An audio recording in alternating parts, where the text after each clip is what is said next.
pasado, de Menzies, ayer y hoy. Buen día. Ayer, el presidente de la Nación Argentina, el principal empleado público, en Campo de Mayo expuso la nueva idea que existe sobre la función de las Fuerzas Armadas. Lo primero que tenemos que decir que no son Fuerzas Armadas, son Fuerzas Desarmadas. Después de Malvinas, y luego de entregarle a la democracia su regreso, los militares fueron castigados no solamente por violación a los derechos humanos, sino también porque donde se veía una persona con gorra, aunque fuera un bombero, la sociedad se ponía en contra porque las habían desprestigiado. Es decir, habían llevado al estado de descomposición a quienes alguna vez, quizás 50 años atrás, cuando lucían el uniforme de las Fuerzas Armadas, la gente por la calle los miraba y hasta los aplaudía cuando aparecían en los desfiles. Esa descomposición de las Fuerzas Armadas fue creada por un sector de la oligarquía que vio que cuando el ejército se hizo popular, después del 17 de octubre, es decir, cuando Perón, un hombre surgido de las filas del ejército, una de las cosas que más amó en su vida, se transformó en el hacedor de la justicia social, y que además las Fuerzas Armadas no podían ser tropas de ocupación al servicio de la oligarquía, sino que tenían que ser ejército de liberación, y en defensa y en integración, se vivió un tiempo y un momento diferente, donde cada uno de los que integraban las Fuerzas Armadas eran vistos como un par por la sociedad, no como un superior, pero había una lucha que nunca se definió, y se definió tarde, entre los nacionales y los liberales integrantes de las Fuerzas Armadas. Y allí encontramos entonces que el sector liberal siempre, incluso en los golpes de Estado que a veces proponían los nacionalistas, ellos se quedaban con el triunfo y hacían de las suyas. Nosotros en este programa hace rato venimos diciendo que hay que hacer una reestructuración. Cualquier argentino bien intencionado sabe que no puede hacerse una teoría de que no hay conflicto, porque siempre un país, para poder ser, digamos, tenido en cuenta como soberano, tiene que tener un desarrollo de su propia defensa. Claro, hoy no tenemos nada, no tenemos ni Fuerzas Armadas, porque no están armadas, y no tenemos fuerzas ni siquiera adecuadas al tiempo que se vive. Por lo tanto, una parte de la reforma propuesta, nosotros la habíamos dicho en este programa: brigadas ligeras, liquidar cuarteles que no tengan sentido, y ese dinero utilizarlo para reequipar a las fuerzas, etcétera, etcétera. Pero aquí, que esto ocurre exactamente después de un convenio con el Fondo Monetario Internacional. Y entonces, a los que peinamos canas, nos traen recuerdos bastante aciagos de un tiempo y de un momento muy especial. Allá por 1958, Arturo Frondizi, que había llegado con los votos peronistas, cuando se dividió la Unión Cívica Radical en la reforma de la Constitución, en una convención no legal que se hizo en Santa Fe, para voltear la Constitución del 49, volver a la del 53 con algunas incorporaciones, allí Oscar Allende se levanta, representando la intransigencia radical, se divide el radicalismo. Por un lado aparece la UCRI, Unión Cívica Radical Intransigente, y por el otro lado la UCR, Unión Cívica Radical del Pueblo. La Unión Cívica Radical del Pueblo, más cerca de las Fuerzas Armadas golpistas de la fusiladora, Frondizi un poco más cerca de proponer y de ofrecer cosas que tampoco cumplió para poder conseguir el voto peronista. ¿Cuáles eran las cosas que proponía? La libertad de la enorme cantidad de presos que tenía la Argentina, los dirigentes sindicales, estaban todos presos, los políticos, etcétera, etcétera, la devolución de los sindicatos a la administración del poder sindical, bueno, una cantidad de cosas que se pactaron, donde fue artífice fundamental el abuelo del actual ministro del Interior, Rogelio Frigerio, un hombre salido del comunismo, que había llegado a vincularse en la Liga de las Naciones con Arturo Frondizi, y después juntos habían hecho el proyecto que lo llevó a Arturo Frondizi a ser presidente de la Nación.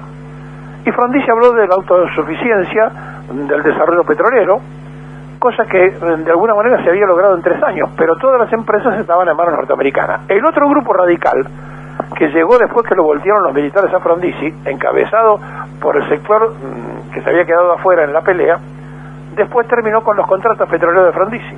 Y entonces nos encontramos con que el gobierno de Ilia volteaba lo que había firmado Frondizi, ambos venían del radicalismo, y la Argentina había quedado enganchada en el Fondo Monetario Internacional, que había pedido privatización de los frigoríficos, cosa que se hizo. Elisandro de la Torre fue una lucha encarnizada de los trabajadores que resistieron. Cierre de ramales ferroviarios, cosa que también pasó. Se movilizaron los ferroviarios, se los llevaron a Campo de Mayo, se los raparon, y para que los trenes funcionaran iba en un maquinista, atrás del maquinista un soldado apuntándole con un arma, y detrás del soldado un suboficial apuntando al soldado. Eso pasaba en las máquinas ferroviarias para que los trenes funcionaran en aquella época. Una reforma con los bancarios, también los movilizaron, los llevaron a Campo de Mayo y los raparon a los bancarios, porque el sistema económico había que tenerlo controlado. Y entonces aquel gobierno que aparentaba que iba a ser desarrollista, que iba a tener una serie de cosas, escondía la otra parte, lo que se había firmado con el Fondo Monetario Internacional, gracias a que en el 56 Raúl Prebisch había traído la idea de que Argentina se hiciera socia del Fondo Monetario Internacional, cosa que Perón nunca había querido hacerlo. Y allí empiezan las divisiones militares a jugar su rol y su protagonismo. Un golpe porque gana el peronismo las elecciones en la provincia de Buenos Aires. Andrés Framini iba a ser gobernador, no lo dejaron asumir. A los pocos días lo voltean a Frondizi, que además soportó varios intentos cuarteleros para voltearlo de los militares que respondían al otro bando, es decir, al bando que había perdido las elecciones, a la UCR. A la UCR me refiero a Unión Cívica Radical del Pueblo, no a la UCR que gobernaba, que era la UCRI. Le cuento todo este introito para decir entonces por qué las Fuerzas Armadas se fueron mezclando en cuestiones internas hasta que llegamos al tiempo de los cara pintadas, después de Malvinas, donde nunca quisieron voltear al gobierno de Alfonsín, si lo hubieran querido lo hacían, sino que ellos planteaban, que para nuestro entender equivocadamente, un hecho gremial. Ellos decían, hay que sacar a la cúpula liberal del ejército y reconocer a los verdaderos patriotas que habían peleado en la guerra, etcétera, etcétera. Y entonces planteaban un problema sindical, esto para que se entienda, y no un problema coyuntural que le interesara a la total de la sociedad. Y entonces aparecen personas notables de una tremenda capacidad en lo militar, pero que desconocían la parte política, como Mohamed Sinaldín, que encabeza un grupo importante, muy grande, de oficiales y suboficiales de las Fuerzas Armadas que eran nacionalistas y que querían sacar a la cúpula liberal. Bueno, terminaron perdiendo la batalla y ya se conocen todos con lo que pasó después. Digo todo esto porque evidentemente que hay que reformar las Fuerzas Armadas. Pero ¿cómo hacemos para creerle a este gobierno que esas Fuerzas Armadas no van a ser reformadas justamente porque ahora se firmó el acuerdo con el fondo? No hay manera de creerles. ¿Y saben por qué no hay manera de creerles?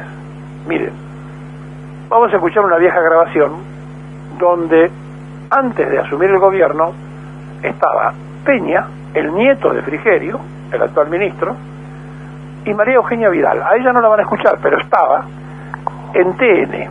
Y entonces allí decían esto que vale la pena volver a escuchar con los Leuco, padre e hijo, en ese programa del canal que le hizo la campaña. Va a pagar los costos de la brusca devaluación que tiene pensado llevar adelante Cambiemos. Eso no es una pregunta, es una mentira, porque no hay ni brusca devaluación ni ajuste previsto, con lo cual la respuesta es falsa la pregunta.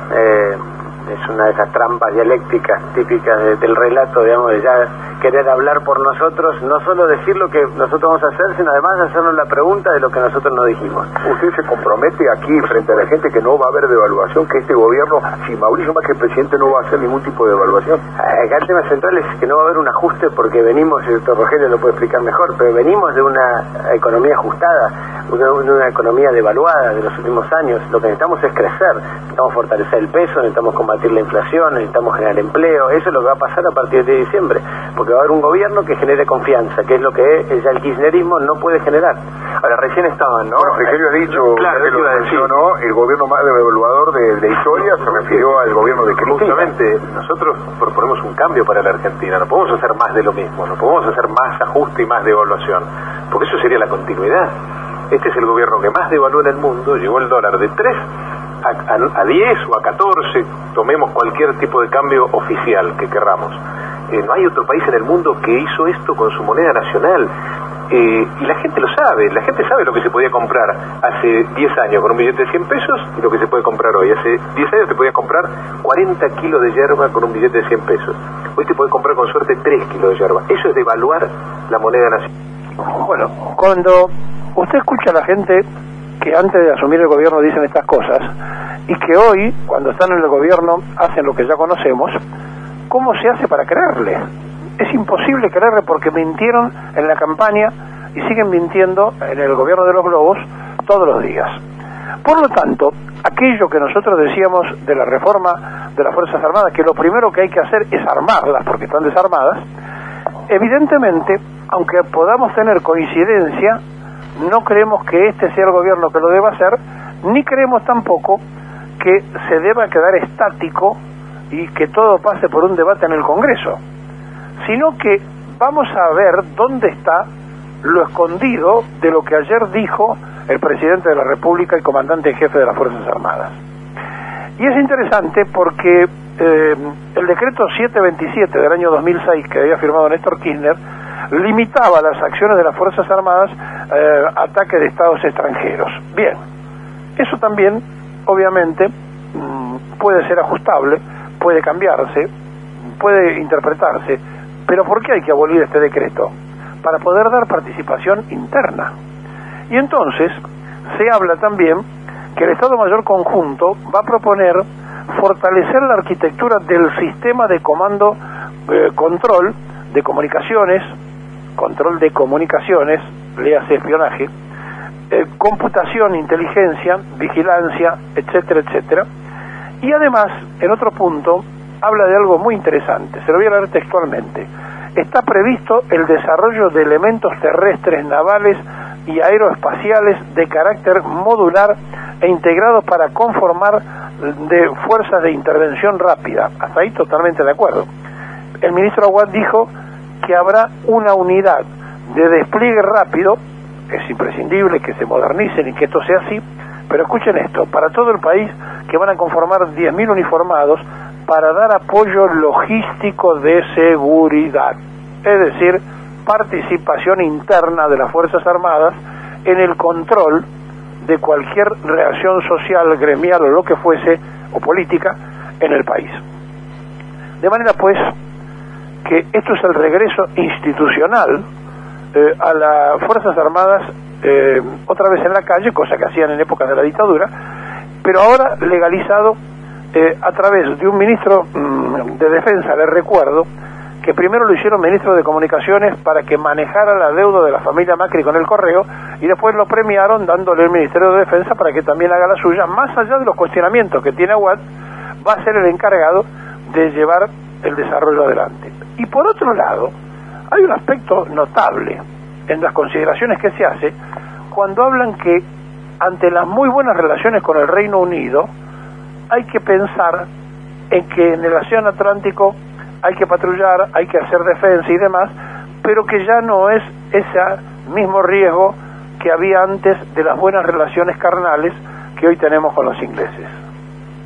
Miren, la verdad, le han dicho a las Fuerzas Armadas: a partir de ahora, señores, ustedes van a ser empleados del Poder Ejecutivo Nacional para la seguridad interior y vamos a cuidar algunas cosas, no todas, porque seguramente los chinos van a cuidar sus bases, los norteamericanos van a cuidar las suyas, y no nos metamos con los ingleses, porque así entonces todos nos permiten comprar barcos, armas y demás, en esta que es una verdadera ofensa a la memoria del Ejército Nacional, porque otra vez el Ejército Liberal va a estar al servicio de esa idea y en defensa del Fondo Monetario Internacional.